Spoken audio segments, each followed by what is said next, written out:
Mereka selalu mengatakan, ya, kan peringatan Maulid Nabi ini didukung oleh ulama-ulama besar. Ibnu Hajar menganjurkan Maulid Nabi, Imam An-Nawawi menganjurkan Maulid Nabi, Abu Syamah juga menganjurkan Maulid Nabi. Dijawab oleh Syekhul Islam Ibnu Taimiyah dengan jawaban yang sangat indah. Dengarkan ya ikhwan.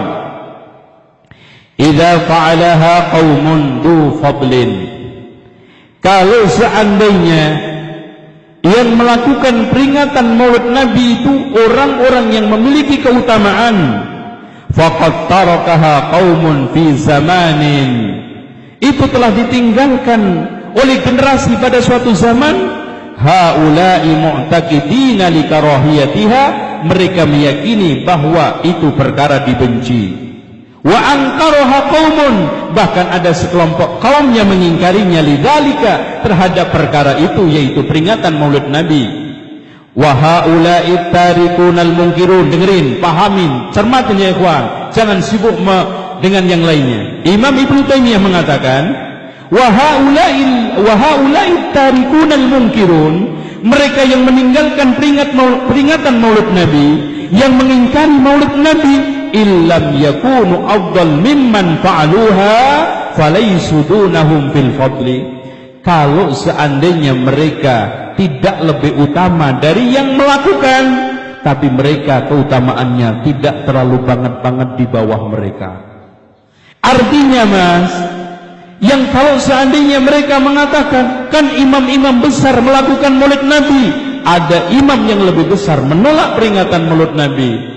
Kalau ada mereka mengatakan yang melakukan peringatan Maulid Nabi kan imam-imam yang punya keutamaan, ada imam-imam sunnah yang memiliki keutamaan lebih atau minimal sejajar yang mengingkari Maulid Nabi. Kalau seandainya yang menolak dan yang menerima sama-sama satu derajat atau di bawahnya, yang menerima di atasnya, yang menolak di bawahnya, yang menjadi hakim siapa mas? Katanya Syekhul Islam Ibnu Taimiyah, pada saat itu fa in tanaza'a haula qad fatakunu hina idin, pada saat itu qad tanaza'a ulul amri, pada saat itu ahli ilmu berarti sedang berselisih.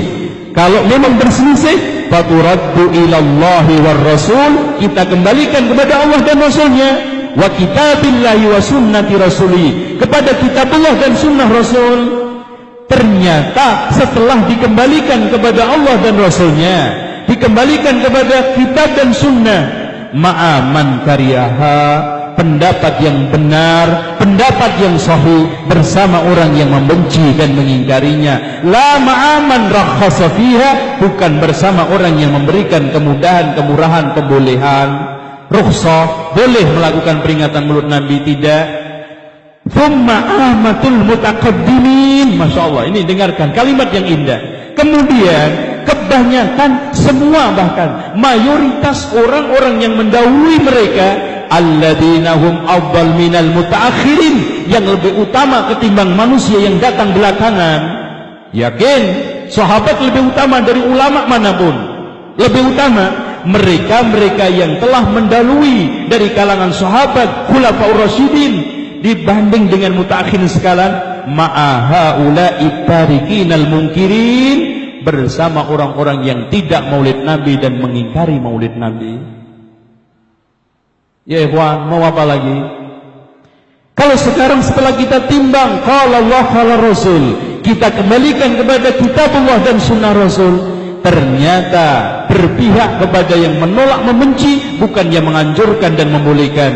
Kalau taruhlah setelah itu kita lihat mereka-mereka mayoritas ulama-ulama yang mendahului mereka dari kalangan sahabat dan tabi'in yang senior, a'immatus sunnah yang lebih utama, ternyata setelah kita cek mereka berpihak kepada orang yang mengingkari dan meninggalkan Maulid Nabi, bukan bersama orang yang mendukung Maulid Nabi. Terus mau apa lagi? Sudah selesai. Oleh karena itu ada di sekalian mentok dalil mereka. Walaupun dia berusaha untuk memperalat ucapan Syekhul Islam Ibnu Taimiyah, di antaranya beliau memperalat ucapan Syekhul Islam Ibnu Taimiyah, Wa kadzalika ma yuhditsu ba'dun nas. Begitulah yang diadakan oleh sebagian orang, imma mudaddan lin nasara fi milad Isa alaihissalam, imma dia sebagai bentuk peniruan terhadap hari lahirnya Isa. Tentang maulid Nabi, mereka itu sebetulnya nyangkok maulidnya Isa. Kalau orang Kristen punya perayaan maulid, kenapa kita tidak? Itu tok. Wa imma mahabbatan lin nabi. Di antara mereka yang melakukan itu sebagai bentuk cinta dia kepada Nabi, wa ta'dhiman, dan mengagungkan Nabi. Kita tidak ingkari, niat mereka ikhlas, bagus, tapi itu enggak benar.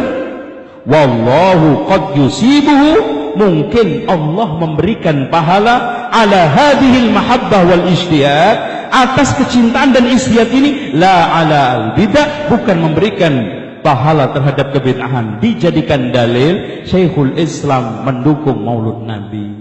Padahal ya ikhwan, Imam Ibnu Taimiyah sama juga seperti Imam Syafi'i. Sama. Bukan berarti dukung kebatilan. Ini menunjukkan objektivitasnya Imam Ibnu Taimiyah. Kalau memang dia cinta dengan benar, kalau memang sekarang dia melakukan itu atas dasar mahabbah, dikasih. Tapi tetap bid'ah tetap ditimbang bid'ah, mahabbah ditimbang mahabbah. Ditimbang fa amma man saqulat mawazinuhu wa amma man khafat. Bukankah seperti Imam Syafi'i, dari sisi sholatnya di masjid atau di rumah yang hasil gosopan, rumah hasil rampasan, dari sisi sholatnya dapat pahala, tapi hasil rampasannya tetap dapat dosa, bukan pelin-pelan. Dan sama sekali Imam Syafi'i, kita Imam Syafi'i berarti dukung merampok ini. Ya Allah, kesimpulan kok begitu cerdas tapi kebablasan? Enggak. Imam Syafi'i tidak pernah membenarkan orang nyuri rumah, tidak membenarkan orang gosok, memaksa mengambil hak orang lain. Tapi Imam Syafi'i sangat objeknya mengatakan dari sisi sholatnya di masjid memenuhi syarat rukun, sunnahnya dipenuhi sah, tapi tetap anda dosa karena nyuri rumah. Begitu juga Syekhul Islam. Dari sisi anda mahabbah, kalau mahabbahnya benar dikasih pahala oleh Allah, tapi bid'ah tetap bid'ah, maka muncul kaidah bid'ah idhafiyah. Dari sisi cinta dapat pahala, dari sisi dakwah anda dapat pahala. Kalau seandainya dakwahnya benar, tapi dakwah dibetul-betulkan dengan maulud Nabi, itu soal lain. Selesai. Apalagi